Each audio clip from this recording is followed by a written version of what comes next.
As you work on your comic, your style is going to change. Whether you like it or not, it's happening. Comics take a lot of drawing.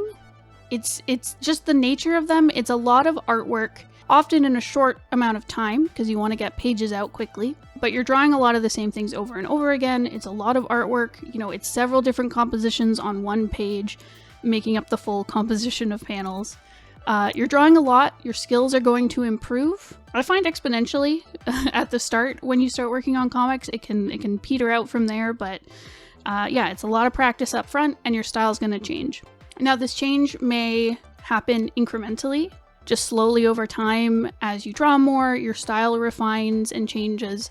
And sometimes you sit down and you study a lot, you make some really mindful changes, and you grow as an artist. And there's a big jump from the last page you worked on and the newest page because your style has changed a lot. And sometimes, we take breaks from comics. Sometimes they go on hiatus. You get busy with life. Comics are a lot of work, and a lot of the time they're a side project for us. So sometimes you step away for like a year or two, or a few months or weeks, and you come back and your style is so different from the last comic page you drew. So what do you do? When you're at that point and your style has changed, what do you do to make sure that your characters specifically, there's lots of other aspects to comics, but today I'm going to focus on your characters. What do you do when your style has changed and you don't like these old designs that you made, or their designs don't suit your style, or you need to make sure that their design shows through in your new style and they don't look totally different? Here's my advice on how to make this stuff easier. It's not going to be pain-free. There's going to be obstacles. There's going to be growing pains. Sometimes you really do have to sit down and do the work of doing redesign stuff. But here's what I can tell you to make it an easier process. This is all stuff where I've messed up and made mistakes, and I've learned a lot. In my early comics, I did a lot of stuff on the fly with no design sheets or reference sheets for myself. So a lot of it was drawn on the page, which isn't great. So I don't recommend doing that. But yeah, I can tell you how to make your stuff work as you grow as an artist. It is tough, let me tell you. But here's some things that can make it easier. For one, don't be me. Don't be young Ursula who designed things on the page. Actually, looking back with our first comic, I did a lot of design prep work and then I stopped. I stopped doing that and then I got back into it later. So don't be early stages Ursula after the initial stage. Anyways. Make design sheets for your characters. If you haven't done this already, make one right now. Take what you have in your comic and draw your character design sheets. I would include a turnaround, maybe some expressions, their different outfits or costumes that they wear. Just get a really good sense of how your characters look and have a little reference that's really plain and easy to see. If you have a color comic or you have illustrations where your character's in color, make a color version, make a black and white version. But get all your character details down so that they're easy to reference for later. So you have your current ones, and hopefully if you were a good kid, that sounds bad. You're not a bad kid. You're all good kids. But if you did your designs before, you already have your design sheets. So take those, take the either the old design sheets or the one you just made, take them and make a new one. Make a new updated character sheet, make improvements where you need them to be. If there's something that needs to change, you really need to say, one thing I used to run into is I'd have parts of the design that weren't very solidified. So say their hair shape would change a lot. This could be a character that has really messy, wild hair. So I used to just draw it very differently in every panel, taking that and refining it so that it has a more solid shape that I can lean on. And obviously if their hair is supposed to be really wild and changes often, doing a few iterations showing here's how it can look but still keep it kind of central to the main shape. Yeah, so taking things and refining them a lot. Maybe it means changing their clothing. Maybe previously you drew your characters all in just jeans and t-shirts and you're I want my clothing to be more interesting. I've learned how to do that. Take their outfits and maybe add in some layering or something. You don't want it to totally change say you're in like the middle of a scene, you don't want in your last page they're there in their jeans and t-shirts, and then in the next page they're suddenly wearing like jackets and dresses and skirts and scarves and stuff, and it's like, what happened? This is reference for when you can find like a good transitionary point. But yeah, make all the changes you want, and having those previous references of your old designs, it can be really easy to make some transitionary steps. So maybe you need to do, like, you're really revamping this character. Maybe you need to have your original design. You have maybe like a transitionary one where maybe they're changing clothing or they change their hair, and then you have your third iteration where they're how you want them to look fully, like going forward in the comic. Which brings me into my next point. So how do you then implement these characters? How do you bring them into your comic? I would say the best way to do it is to update your designs between scenes or between chapters. So like I said, it would be weird if in one page, this is in the middle of a scene, you have one page where your character's in their shirts and jeans, and then the very next page they're in whole other outfits, their hair has changed, they look totally different in your new style. That's really confusing for the reader. Don't do that.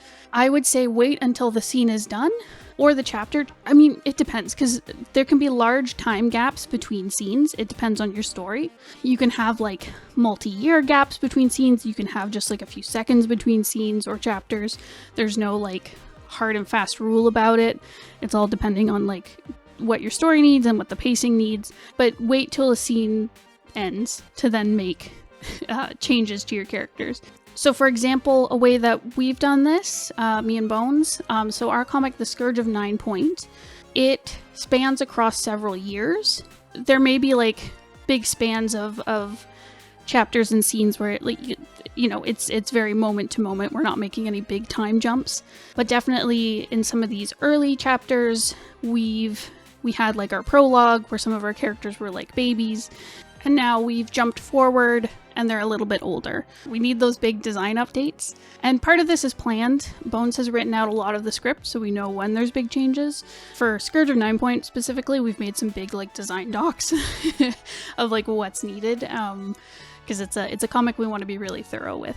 But that is helpful. So if you're a little ahead on your script, or you know where your story's going, you can sit and make changes. So say you took a break, you made some big design changes to your characters, you can then, going into my next point, you can kind of hang a lantern on things. You can draw some attention with like an intentional time skip or an intentional scene where things change for your character, where you can make these changes smoothly so the readers aren't confused.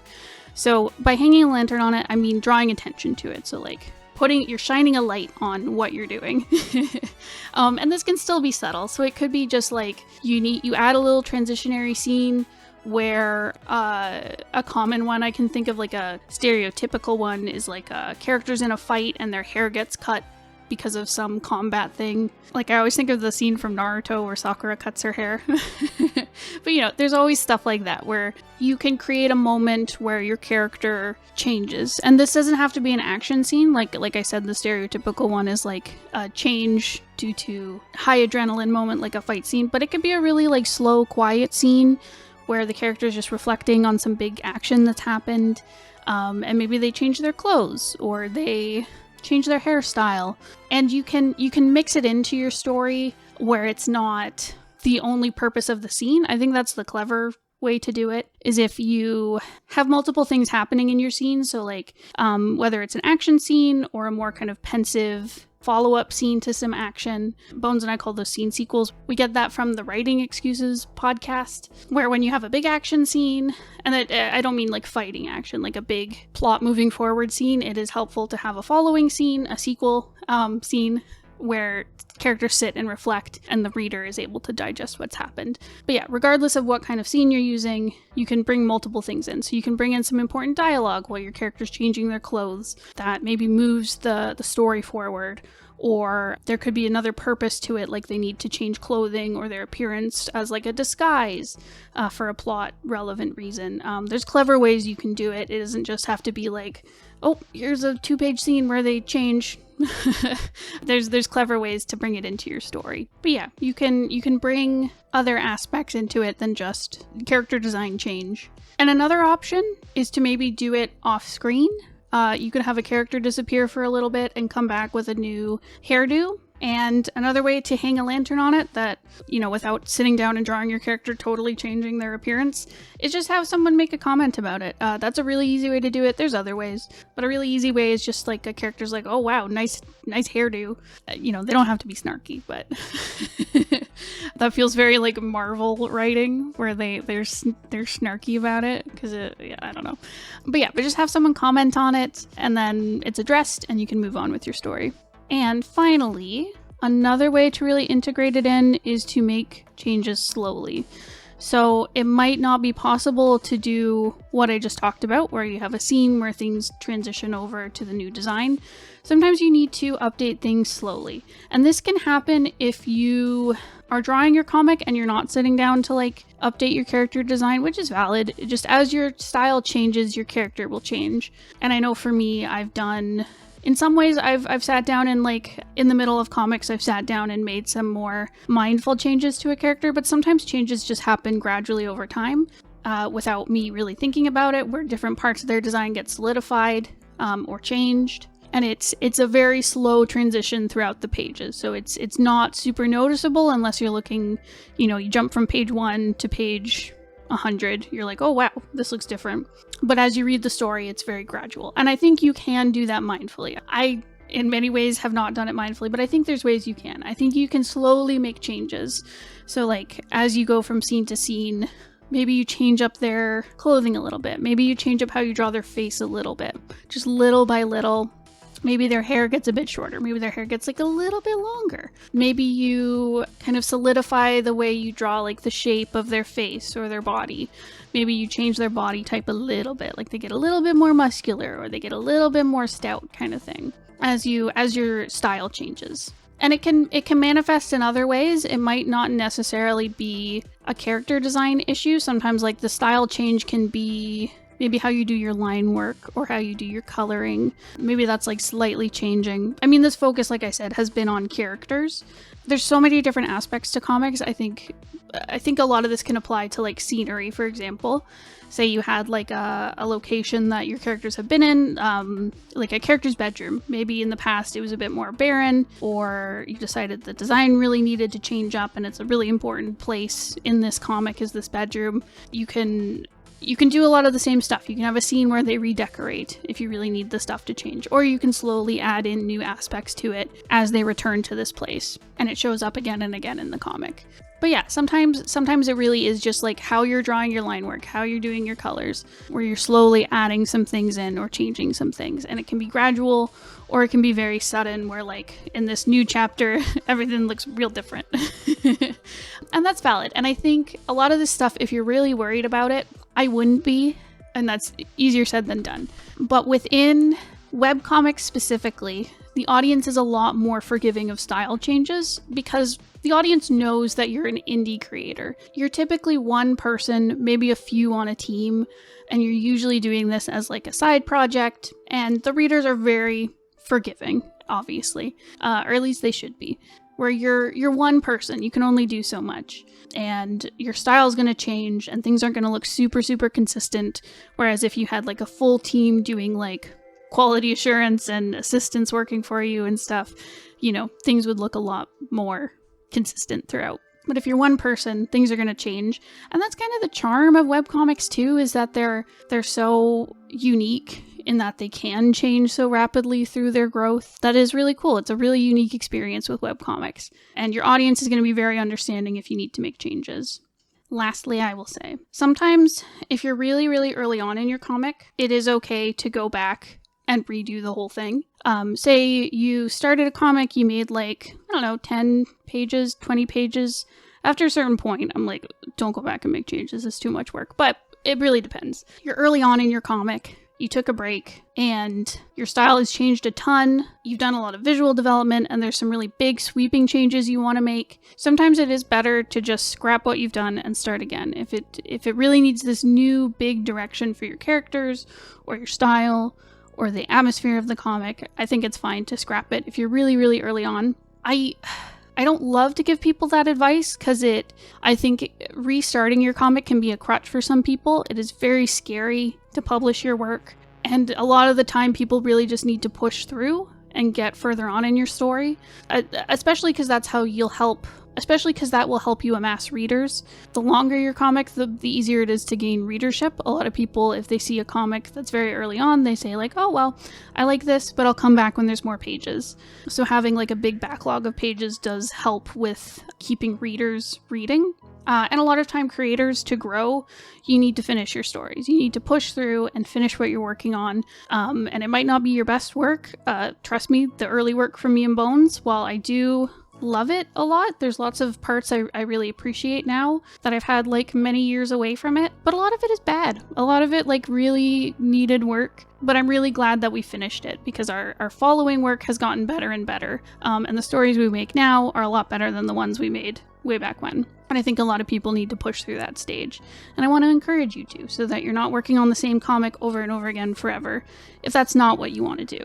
If that's what you want to do, that's also fine. You know, it's like the One Piece manga. It's like the creator kept making that over and over again until like One Piece hit it off. I think that's the story. Correct me if I'm wrong. I'm not a big One Piece aficionado, as much as I'd like to be. It looks really cool. But yeah, I would recommend pushing through and gritting your teeth through some style changes rather than restarting the whole thing. So I hope my advice was helpful to that end. Yeah, that's it. That's all I got. Thank you so much for watching. Please tell me what's going on with your comics. What issues, what struggles are you hitting? Is any of this helpful to you? I would love to know if there's advice you have for like ways you've dealt with this issue. Let me know in the comments. And make sure to like and subscribe. That would really help our channel out, help us keep going and getting the word out there, helping people make their comics. And thank you so much for watching. I really appreciate it. I gotta go. I'll see you in another video. Goodbye.